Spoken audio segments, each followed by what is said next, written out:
우리에게 주실 하나님 말씀 찾겠습니다. 신약성경 222쪽에 있는 사도행전 20장 17절로 24절 말씀입니다. 사도행전 20장 17절로 24절 말씀입니다.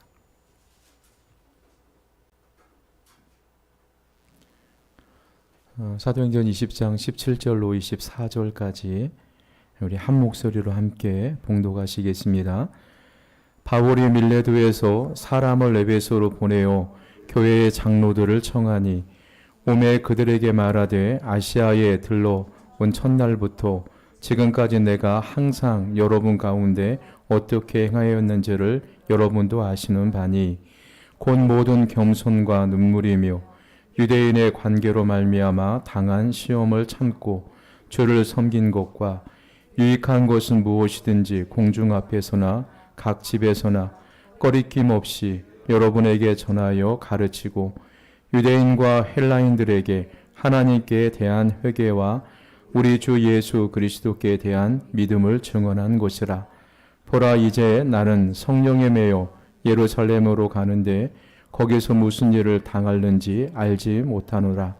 오직 성령이 각 성에서 내게 증언하여 결박과 환난이 나를 기다린다 하시나 내가 달려갈 길과 주 예수께 받은 사명 곧 하나님의 은혜의 복음을 증언하는 일에 마치려 하면은 나의 생명조차 조금도 귀한 것으로 여기지 아니하노라.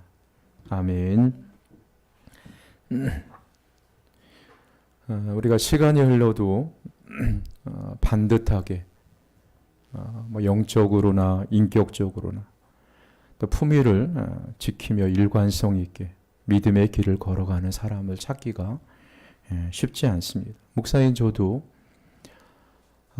하루에도 수십 번 다짐을 하죠. 말씀대로 살고 그리고 예수님을 위해서 나의 생명을 바치겠다고 하루에 수십 번 다짐하고 또 다짐하지만 돌았으면 제 마음이 금방 무너져 버립니다. 그만큼 초심을 유지하기가 쉽지 않습니다. 정치하시는 분들도 보시면 정치 초년생들 포부가 대단하죠. 그리고 마치 나라와 국민을 위해서 목숨까지 바칠 정도로 열정적으로 연설을 하고 또 열정적으로 그렇게 국가를 위해서 헌신하려고 하는 다짐을 합니다. 그러나 임기 말 정도 되면 초심은 다 잃어버리고 또 우리가 실망하는 그런 부분들을 많이 드러내 보입니다. 그만큼 초심을 유지하기가 어렵다는 것입니다. 저는 처음과 끝이 똑같이 영적으로나 또 인격적으로나 늘 품위를 지키면서 일관성 있게 믿음의 길을 걸으신 분이 있다면 저는 사도 바울이라고 생각을 합니다. 사도 바울은 하나님께 부르심을 받은 이후서부터 그가 순교하는 그날까지 초심을 잃지 않고 처음 마음, 처음 믿음 그대로 따라서 살았던 분이 사도 바울이었습니다. 자, 사도 바울은 어떤 마음으로 그의 사역을 감당했기에 일생 동안 흐트러짐이 없는 사명의 길을 걸어갈 수 있었을까요? 목회를 하는 목사든 평신도 사역자든 사도 바울은 우리의 최고의 모범이 되는 분임이 틀림이 없습니다. 사도 바울은 평생 선교 여행을 통해서 교회를 개척하고 또 설립하고 많은 주의 제자들을 양육을 했습니다.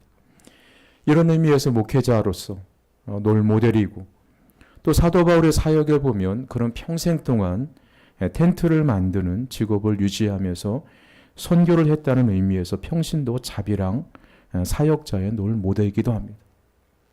여러분들이 일주일 동안 열심히 직장에 나가서 일을 하시고 또 주일날 와서 교회를 섬기는 모습, 또 여러분들이 어떤 보수를 받는 것도 아니지 않습니까? 자, 그런 의미에서 보면 이 사도 바울의 삶이야말로 목회자이든 평신도이든 우리가 본받아야 할 롤모델입니다. 자, 사도 바울은 3번에 걸쳐 전도 여행을 떠났습니다. 자, 1차 전도 여행은 아시아 지역, 터키 지역을 중심으로 다녔고 2차 전도 여행은 1차 전도 여행 때 설립했던 교회들을 되돌아보기 위해서 2차 전도 여행을 떠나게 되죠. 근데 하나님께서 무시아 지역에서 성령의 강한 역사가 일어나게 됩니다. 환상 가운데 마게도냐 사람이 손을 흔들면서 와서 도우라.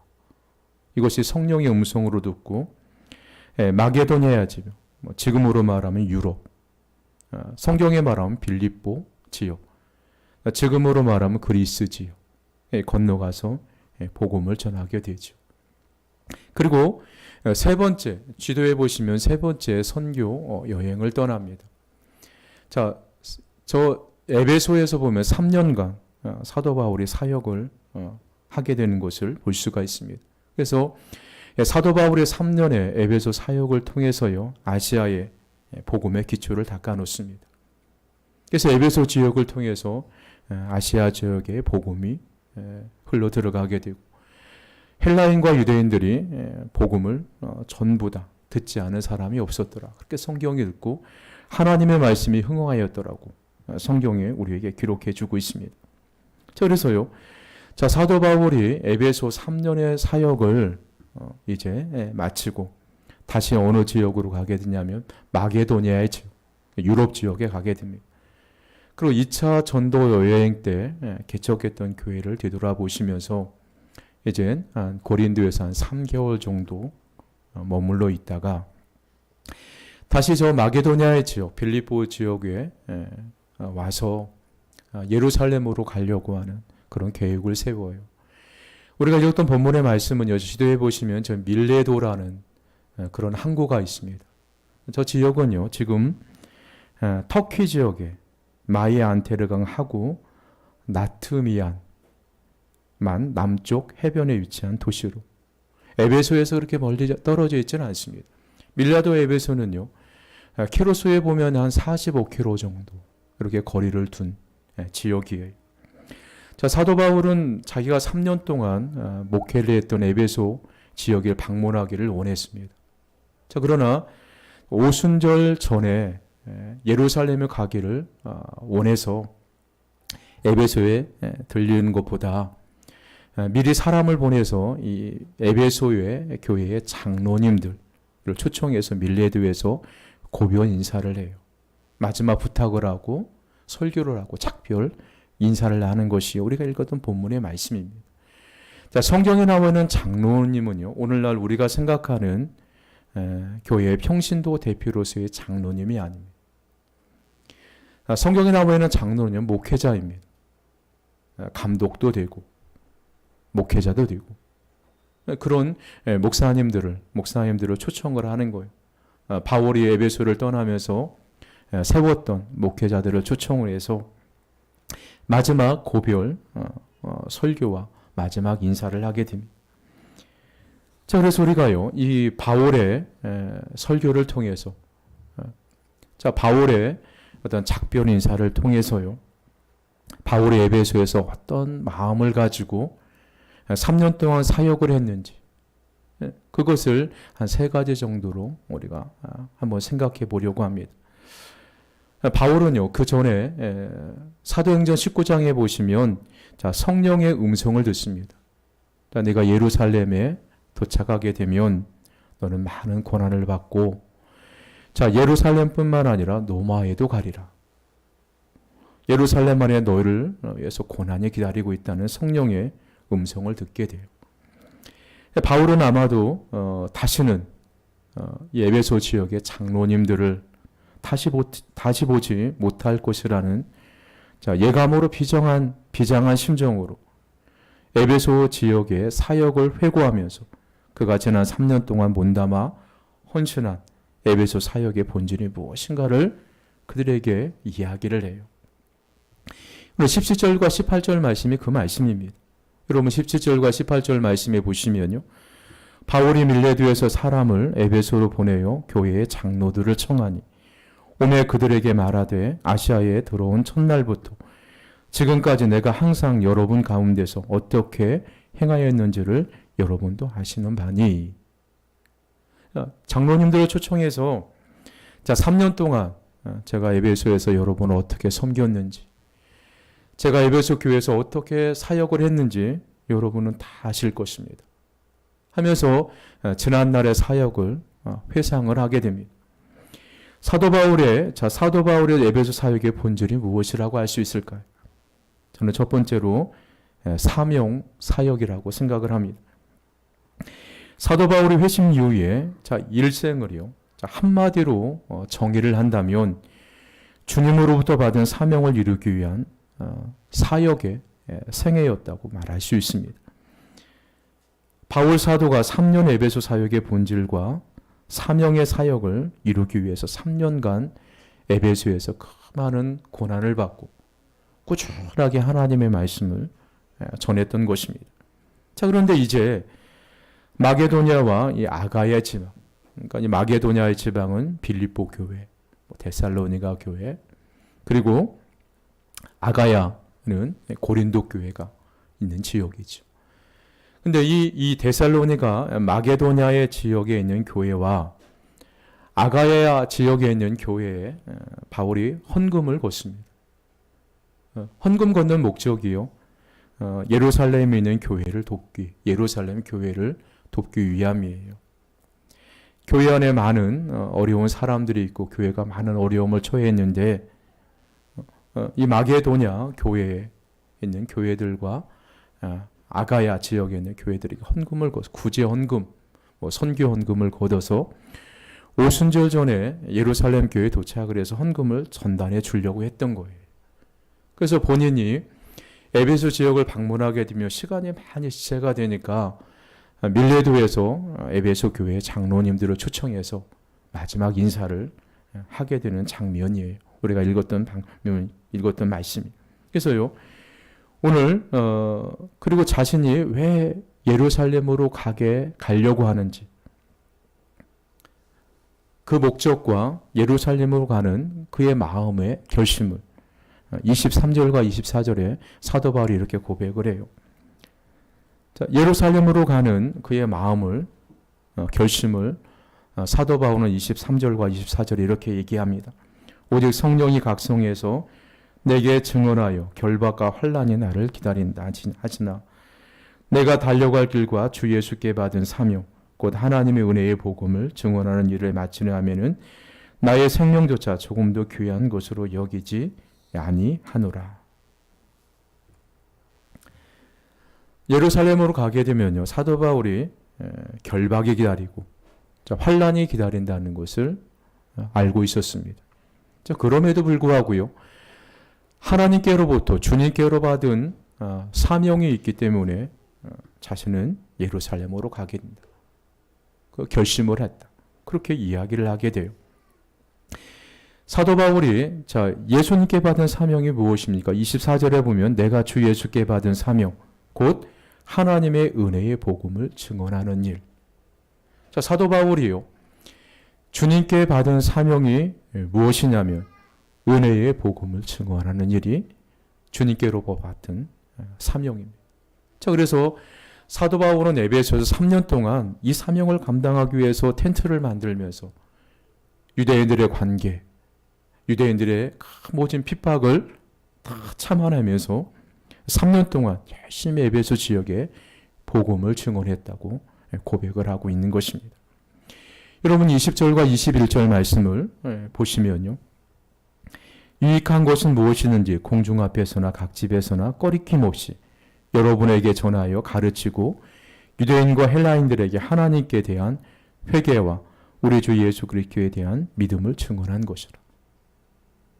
3년 동안요, 그가 어떻게 사역을 했는지 22절과 21절에 분명하게 말씀해 주고 있는 거예요. 여기서 보시면요, 유대인과 헬라인들에게 하나님께 대한 회개와 우리 주 예수 그리스도에 대한 믿음을 증언했다. 복음은요, 우리가 복음을 포괄적으로 넓게 얘기하면요, 예수님에 관한 이야기죠. 예수님의 십자가의 죽음, 또 부활하심, 또 예수님에 관한 이야기라는 것이 복음입니다. 근데 사도 바울은요. 자, 복음이란 무엇인가? 하나님께 대한 회개와 예수 그리스도에 대한 믿음이 바로 복음이에요. 왜 그렇습니까? 하나님께 대한 회개, 하나님 앞에서 자신의 죄를 회개하고 하나님을 향하여 내 인생을 돌이키지 않으면 죄의 문제를 해결할 수 없기 때문입니다. 자, 많은 사람들은 이 죄의 문제를 해결하기 위해서 부단히 노력을 하죠. 어떤 사람은 산에 들어가서 10년 동안 아무것도 먹지 않고 그냥 생명만 유지할 정도로 생쌀을 먹으면서 물을 마시면서 돌을 닦고 수행을 합니다. 어떤 사람은 지식으로 이 문제를 해결하기 위해서 많은 지식을 공부하고 애를 쓰죠. 그러나 죄로부터 자유로운 사람, 나는 죄로부터 완전하게 자유롭고 나는 죄의 문제를 해결했다. 이렇게 얘기한 사람은 없어요. 우리가 죄로부터 자유로운 삶을 살고 이 죄를 해결할 수 있는 유일한 방법은요. 나의 죄를 고백하고 하나님께 회개하고 하나님께 죄 용서함을 받는 길밖에 없다는 것입니다. 이 복음이 그거예요. 복음이 전해지는 곳아 우리가 죄인이라는 것을 깨닫게 되고 하나님 앞에 회개하고 우리 인생을 돌이키는 역사가 일어나게 돼요. 그럼 우리의 삶이 새롭게 되는 것입니다. 죄 문제를 해결할 수 있는 유일한 방법이요. 우리가 예수님의 이름을 의지해서 하나님께 회개하는 길밖에 없는 것입니다. 그리고 예수 그리스도에 대한 믿음. 자, 이것이요. 바로 하나님 앞에 우리를 의롭다함을 얻고 새 인생을 사는 유일한 해답. 자, 우리가 하나님 앞에 의롭다함을 얻는 것은요. 우리 행위 때문에 우리가 다른 사람보다 조금 마음이 착해서 겸손해서 선한 삶을 살아서 하나님이 우리를 의롭게 보시는 것이 아닙니다. 예수님을 믿는 믿음을 보시고요. 하나님 우리를 의롭게 여겨주시는 거예요. 그래서 예수님에 대한 믿음이 그만큼 중요한 것입니다. 이 은혜의 복음이 없이는 구원도 없고 은혜의 복음을 우리가 수용하지 않고는 개인도 민족도 새로워질 수가 없는 것입니다. 정말 우리가 새로워지기를 원하신다면요. 저와 여러분이 정말로 새로워지기를 원하신다면 우리가 예수님을 믿음으로 또 은혜의 복음으로만 예수님을 믿는 믿음으로만 가능하다는 사실을 여러분 아셔야 돼요. 우리나라가 한국교회가 새로워지려면 영인은광교회가 새롭게 지려면요. 우리가 복음으로 돌아가야 되고 한국교회가 새로워지려면 복음으로 돌아가야 되고 이 사회가 새로워지려면 오직 복음으로만 가능한 것입니다. 그래서 사도 바울은 일평생 동안 이 복음을 증거하는 일에 내가 예수님께로부터 사명을 받았다고. 그리고 이 사명을 이루는데 나의 생명조차 아끼지 않는다고. 내 목숨조차 아끼지 않는다고 고백을 하게 되는 것입니다. 이 복음을 증거하는 일, 이것이 바로 사도 바울 자신에게 주어진 가장 위대한 사명이라고 우리에게 말씀해 주고 있는 거예요. 여러분들을 우리는 모두는요. 하나님의 세상 가운데 우리를 부르신 것은 아무런 의미 없이 우리를 부르시진 않았습니다. 모든 사람들에게 하나님의 소원을 두고 사명을 두고 우리를 부르셨습니다. 저와 여러분에게 주신 사명이 무엇이라고 생각을 하십니까?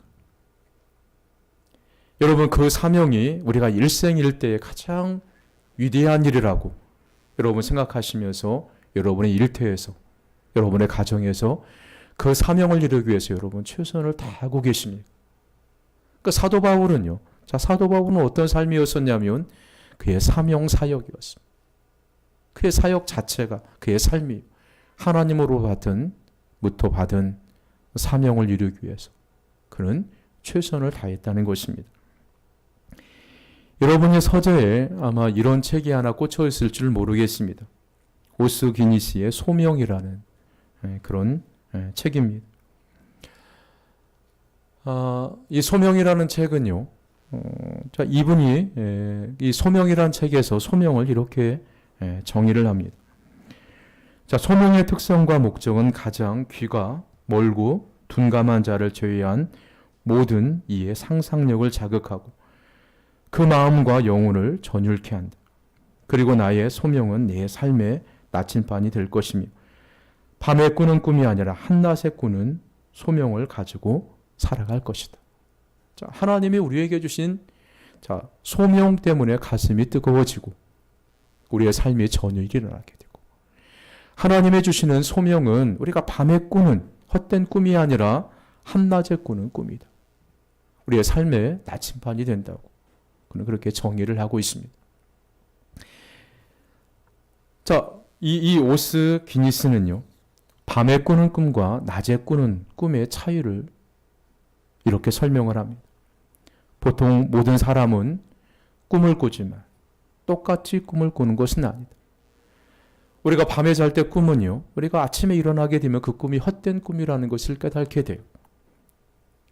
자, 그러나 한낮에 꾸는 꿈은 사람을 위대하게 한다는 것입니다. 왜냐하면 두 눈을 부르뜬 채 그 꿈을 이루어지도록 실제 행동하기 때문이에요.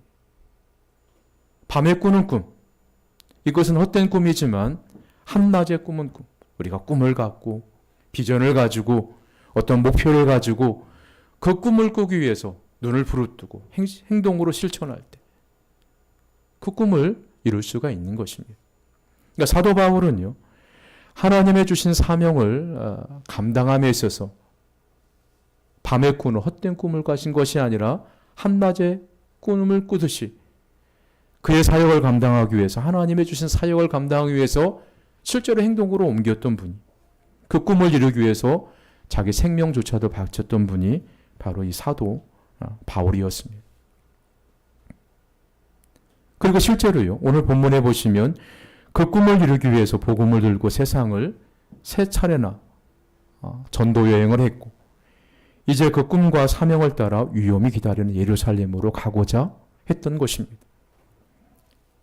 그래서 사도 바울의 사역은요, 그의 삶은 하나님으로부터 받은 그런 사명, 사역을 감당하기 위해서 그런 평생을 살았음을 우리가 알 수가 있습니다. 자, 두 번째로 사도 바울의 사역은 어떤 사역이었습니까? 오늘 말씀해 보면 회상의 사역이었습니다. 위대한 꿈, 위대한 사명은 회생 없이 성취되는 것은 없습니다. 사도 바울은 그의 사명을 성취하기 위해 회생의 값을 지불해야 했습니다. 오늘 19절 말씀해 보시면요. 자, 사도 바울은 자신의 회생의 경험을 한마디로 모든 겸손과 눈물이라고 고백을 합니다. 복음을 전하기 위해 또는 예수님을 증거하기 위해 그는 끊임없이 자신을 낮추고 눈물을 흘려야 했던 것입니다. 회생은요, 자신의 자존심조차 포기하는 거예요. 자, 우리는 예수님 믿는다고 하면서도요, 우리의 자존심을 조금 금이 가거나 자존심의 상처를 받게 되면 우리가 화를 내게 되죠. 그리고 곧바로 반응을 해요. 자, 그러나 이 사도 바울은요, 내가 하나님의 주신 사명을 감당하기 위해서 나는 이렇게 회생을 했다. 모든 겸손과 눈물, 복음을 전하기 위해서 내가 하나님의 영광을 위해서 자신을 더 낮추고 그리고 더 많은 다른 사람보다 더 많은 눈물을 흘려야 했던 것입니다. 고린도서 4장 5절 말씀해 보시면요. 자, 사도 바울이 어디까지 낮아졌냐면, 자기를 낮췄냐면요. 우리는 우리를 전파하는 것이 아니라 오직 그리스도 예수의 주된 것과 주 예수를 위하여 우리가 너희의 종된 것을 전파함이라. 예수님의 복음을 위해서라면 기꺼이 너희들의 종 노릇을 할 수 있다는 것입니다. 자, 여러분, 우리가 복음을 증거하기 위해서 내가 하나님의 주신 사명을 감당하기 위해서 여러분 기꺼이 다른 사람의 종 노릇을 할 결심이 되어 있습니다. 사도 바울은 복음을 위해서라면 예수님을 위해서라면 나는 너희들을 위해서 기꺼이 종노릇까지 할 수 있다. 우리가 사도 바울의 말씀을 비우리면요, 목사인 저도요, 하나님의 영광을 위해서, 복음을 위해서 여러분들의 종노릇을 할 수 있는 때까지 낮아져야 한다는 것입니다. 우리가 복음을 위해서, 하나님의 영광을 위해서, 하나님의 사역을 감당하기 위해서 우리는요, 다른 사람의 종노릇을 할 수 있는 데까지 우리 자신이 낮아져야 된다고 우리에게 말씀해 주고 있는 거예요. 이런 각오가 없이는 복음의 사명을 이루기가 어렵습니다. 우리가 이런 각오가 없으면요, 우리가 복음의 삶을 살아갈 수가 없는 것입니다. 그런 바울이 이제 예루살렘으로 올라가면 고난 당할 것이라는 성령의 예언을 받아요. 성령의 말씀 음성을 듣습니다. 여러분 23절 말씀해 보시면요, 오직 성령이 각성해서 내게 증언하여 결박과 환난이 나를 기다린다 하시나. 예루살렘에 가게 되면 성령 하나님이 사도 바울에게 증언합니다. 말씀하십니다. 결박과 환난이 기다리고 있다.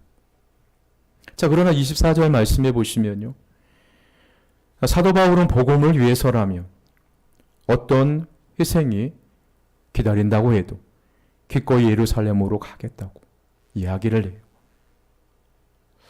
참 대단한 분이시죠. 요즘에 제가 어제 이제 극동 방송을 들으면서 운전을 하게 되었는데, 어느 목사님이 나와서 이런 이야기를 했습니다. 우리가 코로나 시대, 이 코로나 시대에 우리가 교회를 나오는 것, 예전에는 그냥 너무 자연스럽고 쉬웠었는데 요즘에는 교회를 나오려면 회생이 필요하고 용기가 필요하다는 거예요. 혹시 교회 가면 많은 사람들이 모여 있으니까 혹시 코로나에 전염되지 않을까 걱정을 많이 하죠. 가족들이 걱정하고 또 회사의 동료들이 걱정을 합니다. 우리가 신앙생활하는 사람들을 위해서. 자, 그래서요, 우리가 이 시대에 교회에 나오려면 회생을 각오하고 또 용기가 필요한 시대에 우리가 살아가고 있는 거예요. 사도 바울은요, 자신 예루살렘에 가게 되면 결박이 기다리지만, 환난이 기다리지만 나는 복음의 사역을 감당하기 위해서 나는 내 자신을 회생할 각오가 되어 있다고. 그러면서 당당하게 예루살렘으로 가는 그의 모습을 볼 수가 있는 것입니다. 자, 여러분들은 하나님의 주신 사명, 우리가 복음을 증거하기 위해서 우리의 회생을 감당할 각오가 되어 있습니다. 목사님, 저도 내가 복음을 위해서, 교회를 위해서 회생할 각오가 되어 있는지 수없이 묻습니다. 그래서 사도 바울의 사역은요, 회생의 사역이었음을 우리가 알 수가 있고요. 또 세 번째로 그의 에베소 3년의 사역은요, 인내의 사역이었습니다. 우리가 고난과 회생을 당할 때 그것은 일회성인, 일시적인 고난이나 회생이라면 한 번 참고 넘기면 그만입니다. 그렇죠. 우리가 한두 번 고난 당하는 거, 어려움 당하는 거 그냥 꾹 참으면 그만입니다. 근데 정말로 힘든 것은요, 끝날 것 같지 않은 고난에 직면하는 일이에요. 끝나지 않을 것 같은 고난이 우리 앞에 펼쳐진다. 끝나지 않을 것 같은 그런 어려움이 우리 앞에 펼쳐진다. 있다. 자, 그러면요, 그 앞에서 하나님은 살아계시니까 하나님의 나를 도와주실 거예요. 하나님을 믿는 믿음으로 끝까지 인내하면서 주님을 바라보고 이겨내는 사람이 그렇게 많지가 않은 것입니다. 여러분이 죽으면 죽으리라고 쓴 책 안희숙 사모님의 책을 한 번쯤은 다 읽어보았을 것입니다. 이분은 순교는 당하지 않았지만 그분의 삶을 보시면요, 정말로 살아있는 순교자의 삶을 사셨던 분이에요. 우리가 한 번 믿음을 지키기 위해서 죽는 것, 이건 어떻게 보면 쉬운 일일 수 있습니다. 그냥 한 번 참으면 되니까.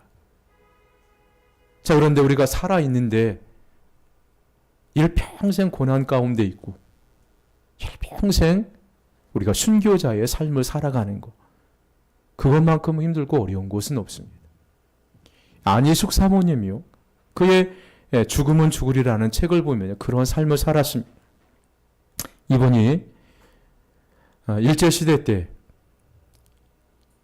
일본에서 유학을 하고 고국으로 돌아와서 교편을 잡게 되죠. 자, 일제시대 때 한국교회를 가장 힘들게 했던 것이 신사참배였습니다. 이 일 때문에 수많은 분이 순교당했어요. 믿음을 지키기 위해서. 그래서 이 사모님이 학교에서 동쪽을 향해서 이제 신사를 참배하라는 것을 반대합니다. 학생들을 데리고 하나님 믿는 사람은 오직 하나님 외에 절에서는 안 된다. 예배에 하나님 외에 다른 신에게 경배하면 안 된다 하면서 거절을 합니다. 그래서 이분이 감옥에 갇히게 되죠. 그래서 감옥 안에 수많은 그리스도인들이 있었습니다. 자, 그래서 일본 경찰들에게 끌려가서 순교의 형장으로 먼저 끌려가는 사람들에게 이 사모님이 미안하다, 내가 살아있어서. 그래서 순교 현장으로 가시는 그분들이 그 사모님에게 이런 이야기를 했다는 거예요. 우린 죽으면 그만 영광의 나라에 들어가지만 자네는 살아서 고난을 받아야 하지 않겠나. 우리를 걱정하지 말고 부디 자네 자신을 위해서 기도하기를 쉬지 말게라. 그렇죠. 한 번 순교하는 것은, 한 번 순교하는 것보다 어쩌면 살아있는 순교자의 삶을 살아가는 것이 더 힘듭니다. 바울은 본문에서 자신의 사역을 회상하면서 에베소의 사역을 이렇게 기억합니다. 오늘 19절 말씀해 보시면 유대인의 관계로 말미암아 당한 시험을 참고 주를 섬긴 것과 이것을 너희들이 안다는 것입니다. 바울은 오래 참음으로 사역을 감당했던 분입니다. 자, 이것은요, 한 영혼에 대한 사랑이 없으면 불가능한 거예요. 에베소 교회의 성도들을 대한 사랑이 없으면 불가능한 것입니다. 일제시대 때, 6.25 때 많은 목사님들과 목회자들이요, 순교를 했습니다. 교회를 지키기 위해서, 성도들을 지키기 위해서. 고난 중에서도 오래 참았습니다. 그들은 교회를 사랑하기 때문에, 성도를 사랑하기 때문입니다. 사도 바울도 3년 동안 유대인들의 관계로 당한 시험을 오래 참았습니다. 왜 그러냐면 에베소 교회 성도들을 사랑했기 때문입니다. 자, 그래서 사도 바울은 고린도전서 13장 4절에서 사랑은 오래 참는다. 사랑은 오래 참는 것이다고. 그렇게 우리에게 이야기를 했습니다. 바울은 진실로 복음의 사명을 위해 회생하고 인내하는 사역을 끝까지 잘 감당하신 분입니다. 그리고 그 결과 놀라운 열매를 이 땅에 남길 수 있었던 것입니다. 그분의 3번에 걸친 그런 전도 사역을 통해서 전 세계의 복음을 증거되고요. 오늘날 저와 여러분이 복음을 듣고 하나님의 자녀의 삶을 살아갈 수가 있는 것입니다. 이 모든 사실들이요, 에베소 장로들이 다 알고 있었습니다. 에베소 장로님들은 밀레도 부두에서 바울과 작별하면서 목을 끌어안고 울던 이유가 그렇던 거예요.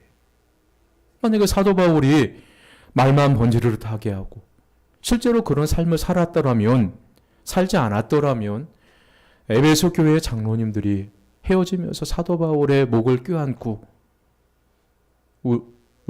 울었겠습니까? 바울을 통해 하나님의 은혜의 복음을 전해 듣고 하나님의 사랑을 경험할 수 있었던 거예요. 에베소 교회 장로님들과 성도들이. 그래서 마지막으로 인사하고 설교하는 바울을 향해서 그렇게 뜨거운 눈물을 흘릴 수 있었던 것입니다. 은혜가 무엇입니까?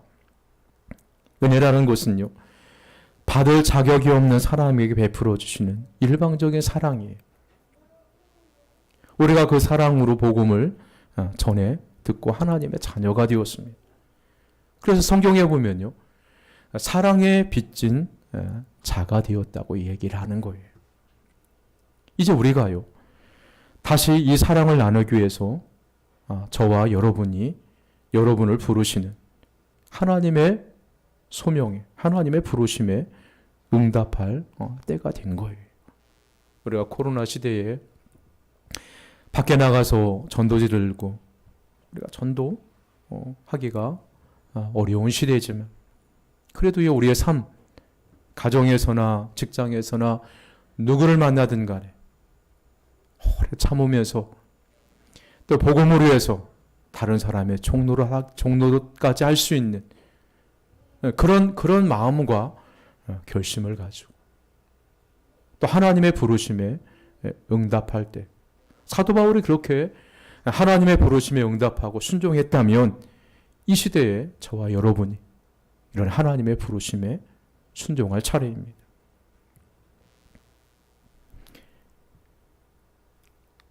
소명이란요, 아까 소명이라는 책 오스 기니스의 정의처럼요, 하나님 우리를 부르셨기에 우리의 존재 전체, 우리의 행위 전체, 우리의 소유 전체, 특별한 헌신과 역동성을 가지고 그분의 부르심에 응답하고 그분을 섬기는 일에 우리의 일생을 투자하는 것을 뜻하는 것이 바로 소명입니다. 자, 이분은 소명을 두 가지를 이야기하고 있습니다. 자, 첫째는요, 1차적인 소명은 우리가 하나님을 믿고 난 이후에, 하나님의 부르심을 받고 난 이후에 우리의 일과 시간과 재능으로 주님을 섬기기를 시작하는 것이 1차적이에요. 우리가 하나님의 자녀로 우리가 살게 되면요, 일터를 떠나는 것이 아닙니다. 우리에게 주어진 환경이 있고 일터가 있습니다. 또 하나님께서 우리에게 주어지는 시간이 있고 재능이 있습니다. 그것을 주님을 섬기기 위해서 그 재능을 사용하는 것이 1차적인 사명이에요.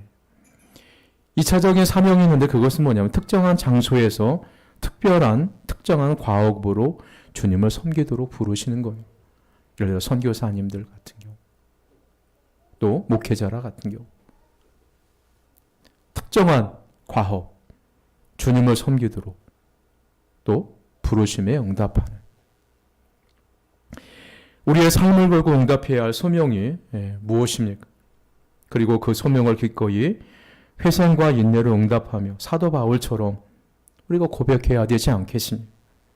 24절 말씀에 보면 사도 바울이 이렇게 고백을 합니다. 내가 달려갈 길과 주 예수께 받은 사명 곧 하나님의 은혜의 복음을 증언하는 일에 마치려 하면은 나의 생명조차 조금도 귀한 것으로 여기지 아니하니. 우리 사랑하는 성도 여러분, 지금 우리가 사도 바울처럼 하나님이 우리를 부르시고 또 하나님께서 우리에게 사명을 주셨습니다.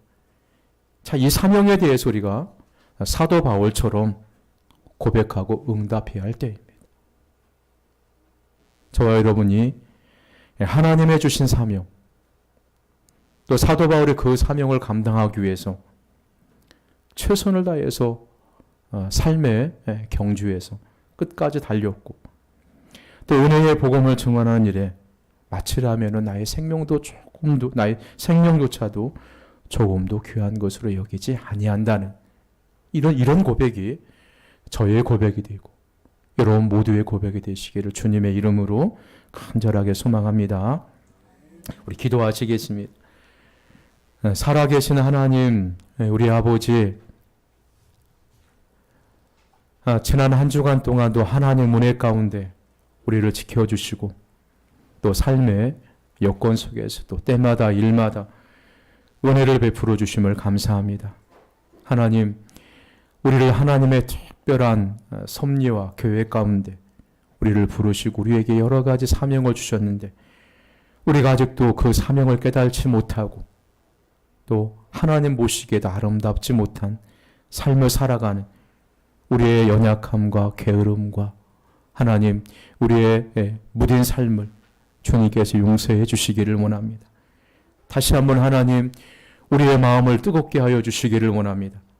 주님을 향한 뜨거운 마음, 하나님께서 우리에게 주시는 사명 때문에, 소명 때문에 다시 한번 가슴이 뜨거워지는 삶을 살아가게 해주시기를 원합니다. 거룩하신 예수님의 이름으로 기도 올려드리옵나이다. 아멘.